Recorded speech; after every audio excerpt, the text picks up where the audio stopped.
There was a woman who believed in miracles. For years, she had been walking the sterile corridors of hospitals, sitting in waiting rooms with fluorescent lights that hummed like prayers, clutching test results that never brought good news. Month after month, season after season, she endured treatments that left her body weak but her hope somehow intact. She wanted to be a mother. That simple, universal dream consumed her entirely. Every injection, every procedure, every disappointment, she bore it all with the quiet resilience of someone who refuses to give up on love. Her husband would sometimes accompany her to these appointments. He would sit beside her, scrolling through his phone, occasionally looking up to nod at the doctor's instructions. She interpreted his silence as solidarity, his presence as support. She thought they were in this struggle together, two people bound by the same longing, the same vision of a future filled with laughter and tiny footsteps. She was wrong. The truth arrived not as a revelation but as an accumulation of small, strange inconsistencies. The phone calls he would take in another room, the appointments he suddenly couldn't attend, the distracted look in his eyes when she spoke about their treatment plan.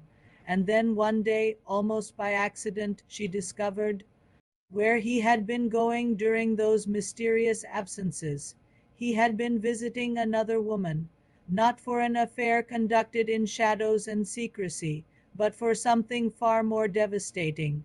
This other woman was pregnant, and he had been attending her prenatal appointments, standing in other waiting rooms, looking at other ultrasound screens, preparing for a child that was not theirs but his and someone else's entirely.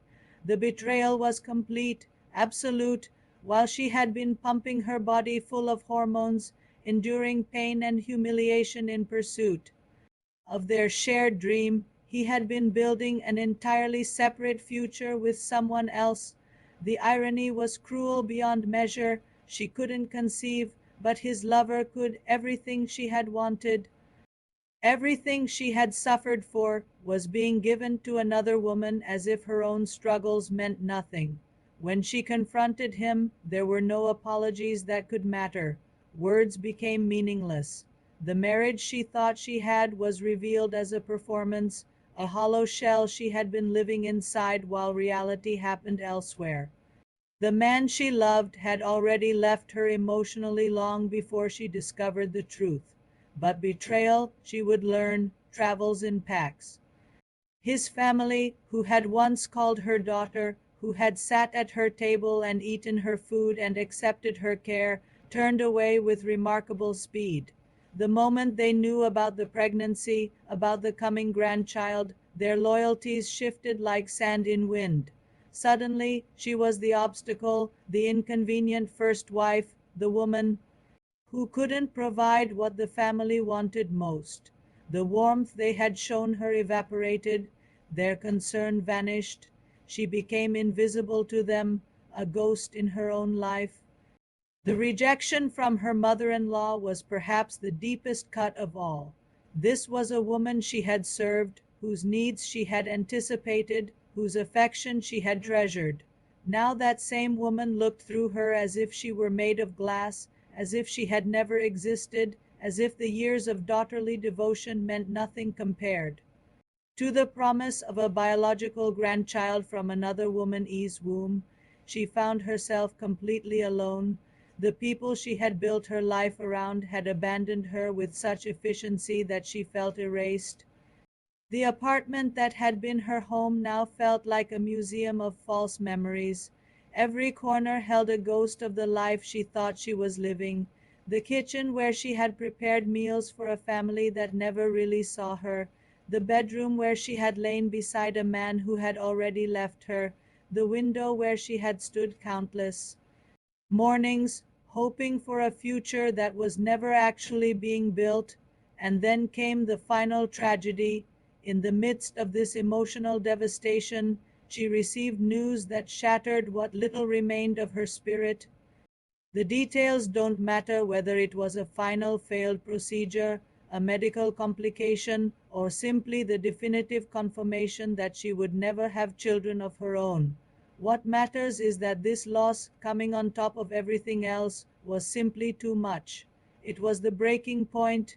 It was the moment when hope, that stubborn thing that had kept her going through everything, finally died. She made a decision then, not impulsively, but with the cold clarity that sometimes comes after prolonged suffering. She would leave.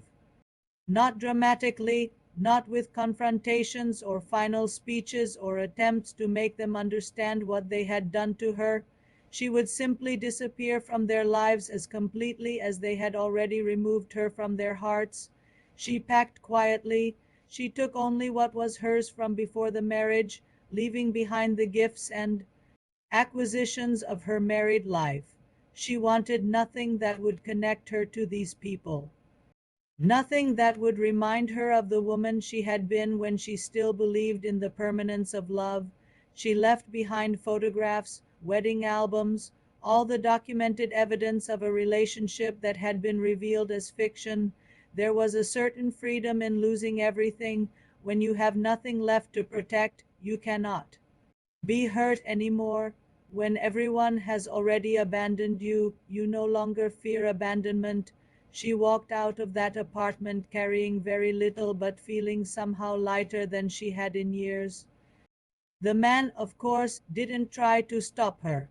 Perhaps he felt guilty. Perhaps he was relieved. Perhaps he had been waiting for her to leave so he wouldn't have to be the one to end things officially.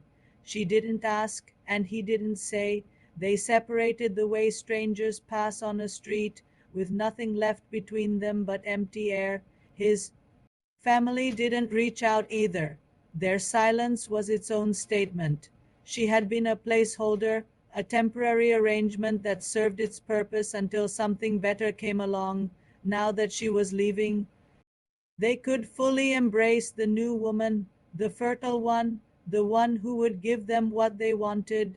The grandmother-to-be could finally stop pretending to care about the daughter-in-law who had failed in her most important duty.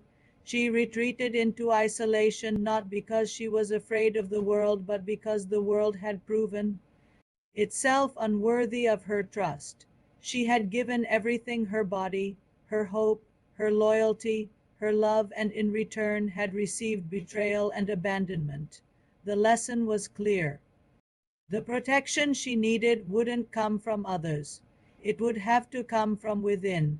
In her solitude, she began the slow, painful work of rebuilding. Not her old life that was gone forever, and she didn't want it back, but a new life, one built on different foundations. A life where she relied on no one, expected nothing, hoped for little. It was a smaller life, perhaps, but it was hers, and after years of living for others, for their dreams and their approval and their needs, there was something almost revolutionary in finally living for herself. The story of her suffering was buried with her love. She carried it alone, told no one, sought no sympathy. The world moved on without her. The husband and his new family probably rarely thought of her. The child was born, and life continued for them as if she had been merely a brief intermission in their story. But she knew something they didn't. She knew that betrayal leaves a mark on the betrayer as much as on the betrayed.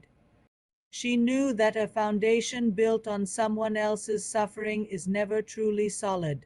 She knew that karma isn't always dramatic or immediate, but it is inevitable.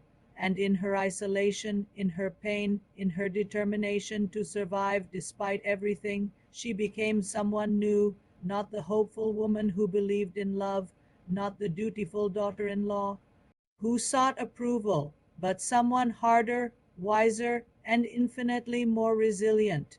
Someone who had been broken and had chosen to continue existing anyway. That, in the end, was her quiet victory. They had taken everything from her, but they couldn't stop her from taking her own life back.